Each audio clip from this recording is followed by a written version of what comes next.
वहीं hi tech city के सपने दिखाकर लोगों का भरोसा जीतना और फिर उनके पैसे और जमीन लेकर रफू चक्कर हो जाना बड़े व्यवसायियों का पेशा बन गया है। और ऐसा ही मामला लखनऊ में अंसल ग्रुप से जुड़ा हुआ भी निकल कर आ रहा है। आलम यह है कि जिस जमीन पर निवेशकों का आशियाना होना चाहिए था, वो जमीन आवारा कुत्तों का ठिकाना बन गई है। लेकिन अब इस पर योगी सरकार की गाज गिर चुकी है। पाताल से भी निकाल के करेंगे कार्रवाई। अंसल ग्रुप के मालिक पिता पुत्र पर एफआईआर। हाईटेक सिटी के नाम पर जमीन हड़पने का आरोप। 1765 एकड़ की जमीन हड़पने का है आरोप। पाताल से भी निकाल के करेंगे कार्रवाई। अंसल ग्रुप के मालिक पिता पुत्र पर एफआईआर। हाईटेक सिटी के नाम पर जमीन हड़पने का है आरोप। 1765 एकड़ की जमीन हड़पने का आरोप।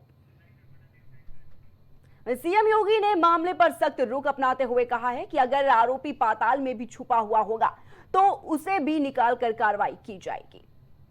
आप ही के समय में उसको उसकी सारी इलीगल मांगों को पूरा करके निवेशकों के साथ और होम बायर्स के साथ धोखा हुआ है।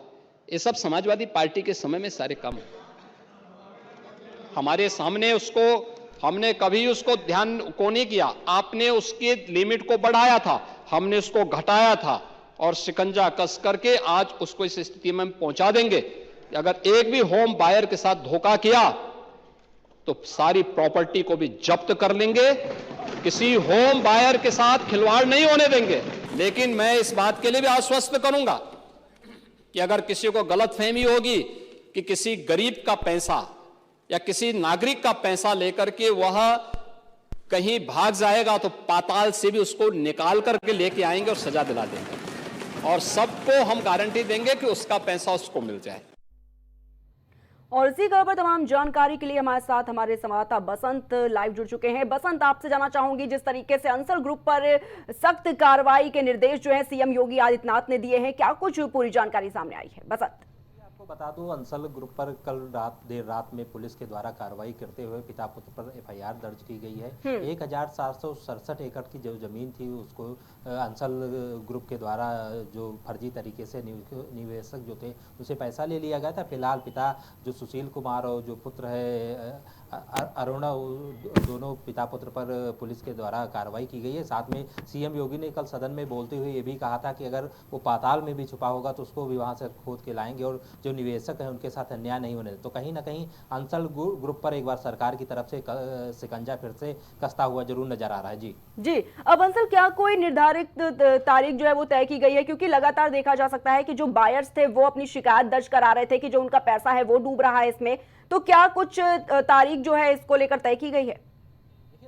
बात की जाए, एफआईआर दर्ज हो गई है, टीमें गठित कर दी गई हैं और अंसल ग्रुप के जो मालिक हैं उनसे लगातार पुलिस संपर्क करने की कोशिश कर रही है। फिलहाल अंसल ग्रुप के जो मालिक हैं वो फरार चल रहे हैं और साथ में सरकार की तरफ से साफ निर्देश दिए गए हैं कि जो भी निवेशकों का पैसा है, जो जमीन निवेशकों ने पैसा जो जमीन के लिए दिया था मालिक को, अगर उसमें अंसल ग्रुप की तरफ से धोखा किया जा रहा है तो उसके खिलाफ कठोर कार्रवाई की जाएगी, उसको बख्शा नहीं जाएगा। साथ में अखिलेश यादव ने ट्वीट करके ये भी आज सरकार पर भी निशाना साधा कि जहां पर बुलडोजर चलना चाहिए था वहां पर सरकार की तरफ से फीता काटा जा रहा है। तो कहीं ना कहीं सरकार की मिली भगत से ये सब अंसल ग्रुप के द्वारा खेल किया गया है। लेकिन वहीं पर सरकार सख्त है और सरकार चाहती है कि जल्द से जल्द जो भी निवेशक है उनका पैसा या तो उनको वापस मिले या तो उनको जमीन वापस मिले। जी पसंद, क्या कोई और भी राजनीतिक बयान सामने आया है? क्योंकि अभी आपने जिस तरीके से बताया कि समाजवादी पार्टी की तरफ से भी बयान सामने आया है, मिली भगत का आरोप लगा रहे हैं अखिलेश यादव, उनके अलावा क्या किसी और राजनीतिक बयान जो है वो सामने आए हैं?